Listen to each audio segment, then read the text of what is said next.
Мы продолжаем наши встречи с известными писателями, продолжаем наши мастер-классы в рамках школы драматургов Арктики. Школа драматургов Арктики посвящена памяти якутского писателя, драматурга Василия Егоровича Харасхала. И сегодня у нас в гостях писатель, драматург, редактор, журналист, лауреат многих литературных премий и Большой литературной премии России, удостоенный государственной награды медаль Пушкина Иван Иванович Иннокентьев. Давайте его поприветствуем. Добрый вечер. Иван Иванович, ну вот у нас была заявлена очень интересная тема мастер-класса. Она называлась «Тогда готовьтесь к трудной жизни». Это все-таки не мои слова. Это слова, как я считаю, самого выдающегося русского писателя современности. Я имею в виду Валентина Григорьевича Распутина. Во втором курсе или в третьем курсе, когда учился, решил сходить к нему домой, поговорить, показать свои рассказы. А в то время я писал рассказы, вот если возьмем такой лист, это четвертинка такого листа, там мелким-мелким почерком целый рассказ писался, как правило, на одной стороне. И меня ребята, друзья, называли большим мастером маленького рассказа. И вот такой человек узнает в справочном бюро, где живет Валентин Григорьевич. И вот наглость такая, юношеский максимализм или что там. Постучался в квартиру. Валентин Григорьевич меня очень хорошо принял. Я с ними пообедал, с его супругой. Потом супруга пошла там чего-то строчить на машинке на швейной. А мы с Валентином Григорьевичем очень так, не сказать, что сильно коротко, где-то час, наверное, беседовали. Я вот сейчас дословно не помню, о чем мы там разговаривали. Но факт, что он похвалил и сказал, что это интересная просто форма. Я довольный пошел, как говорится, восвояси. Потом вторая встреча у меня уже с ним случилась уже в Якутске.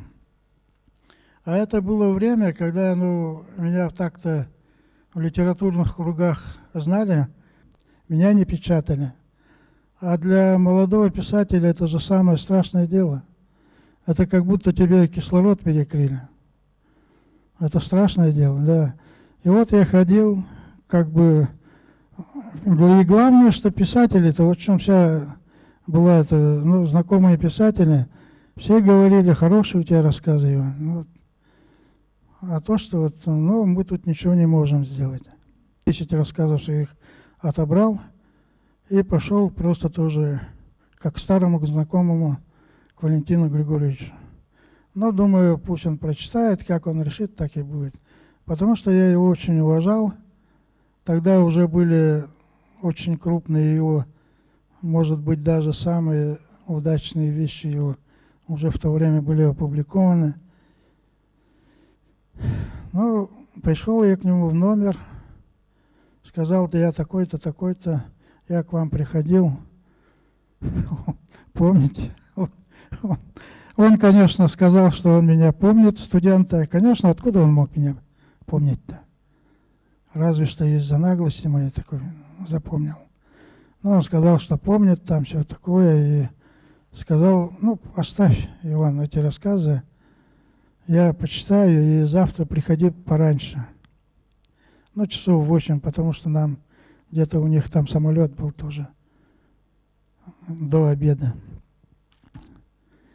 Я нормально, конечно, не спал ночью, и вот заявился утром, ровно в 8 часов там он был уже давно вставший, они позавтракавшие уже были с Альбертом Грулевым. И вот он сказал, я вижу, что у него лицо такое, как бы сказать, это одухотворенное, что ли. Я почувствовал, что тут что-то нормально вроде бы.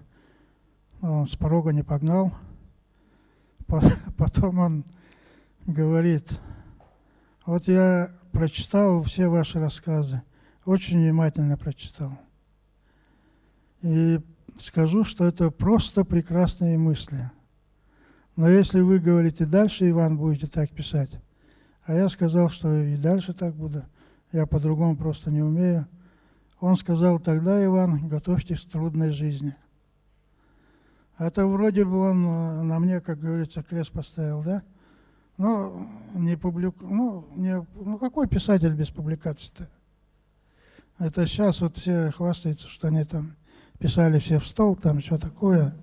Ну, вы же рассказывали, что вы, наоборот, ощутили... А вот я сейчас, да, а я наоборот это, когда он, человек, которого я считал вообще гением, сверхчеловеком, и этот человек сказал, что у меня просто прекрасные мысли. Он же не знал, что скоро, буквально через год-два, перестройка начнется, что все изменится.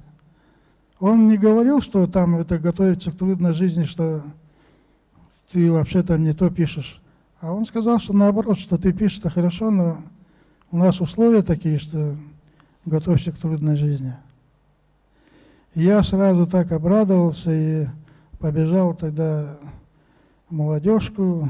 Там я уже не работал в молодежке, но мой друг Олег Емельянов, мой бывший заведующий, работал там еще, и я ему сказал, слова передал Валентина Распутина. Он за меня тоже очень обрадовался. Кстати, это Олег-то тоже был такой человек, это редкий тоже, среди творческих людей, кто умеет радоваться чужому, чужой удаче, там все такое, искренне обрадовался. Ну и мы с ним, он, между прочим, сам предложил это дело сбрызнуть, и мы очень даже хорошо сбрызнули это дело, и все, и после этого мне как-то уже было, то, что не печатают, как говорится, до лампочки было. Потому что я знал, что у меня хорошие рассказы. И я решил про себя, я очень упрямый человек, и решил, что если так, то я буду писать. Пусть 20 лет не печатает, пусть 30 лет не печатает. Вот так. Ну и, конечно, это не значит, что там раз это название этого мастер-класса так называемого, пошли эти слова, что там писателям молодым надо обязательно готовиться к трудной жизни. Ну и вот у каждого по-разному складывается, конечно. Но если вы как настоящий писатель будете стараться быть настоящим писателем, то это... Легко не будет, да? Да, вы должны думать, что вот все, что плохого, злого происходит в мире, что это происходит как бы по вашей вине, по крайней мере при вашем соучастии. И вы, и ваша миссия, как бы попытаться хоть что-то там исправить, внести свою лепту какую-то. Основная аудитория наша, это как раз-таки, те, кто интересуется драматургией, те, кто, может быть, хотят себя попробовать, начать. Надо готовиться к трудной жизни. Да, конечно. Но при этом надо знать, что вот если вы в себе не чувствуете какой-то Божьей искры, да, то лучше, наверное, за это дело не браться. Но вы же не хотите быть графоманами-то. Как себя есть же остановить? все-таки признанные писатели, есть все-таки авторитеты литературные. Очень простой совет, просто подойти к ним. Да, должно быть мнение, да, и показать свою вещь. И попросить не так вот там слезки полить, там что-то такое, а сказать, чтобы он вот по-настоящему сурово оценил, и что вам это будет что вам это крайне важно знать, что вы из себя представляете как сочинитель. Но это... В то же время я вот совершенно не сторонник и не любитель вот этих, меня, наверное, за это осудят в Союзе писателей, вот этих совещаний молодых писателей, там вот таких дел. Потому что если ты писатель, то это уже у тебя есть. И человека нельзя научить писать. Это же чувство языка, там все это должно быть врожденное, понимаете?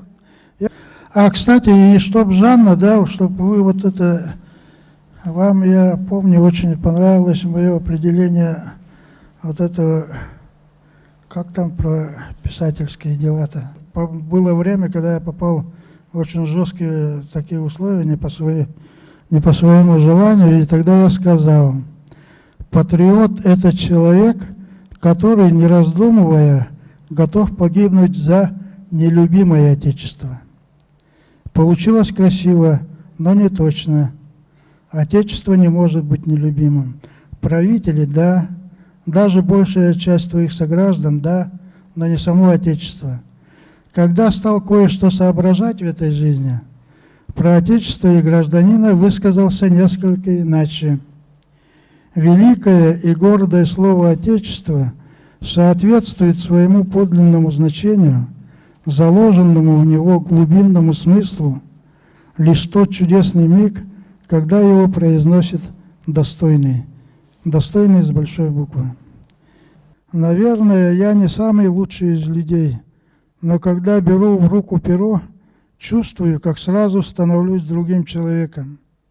Как будто вхожу в храм, где следует вести себя подобающим образом. Я становлюсь чище, честнее, добрее, бесстрашнее, быть может, даже мудрее и красивее, чем есть на самом деле в обыденной, обыкновенной жизни. И в этом я вижу божественное предназначение литературы, ее высокую неземную суть. Понимаете, вот после таких слов, как бы мне там, как бы не хотелось, я не могу халтурить в этом деле писательском, потому что это получится, что я обманываю самого Бога. А этого мне очень не хочется. Вот такие дела. Спасибо, Иван Иванович.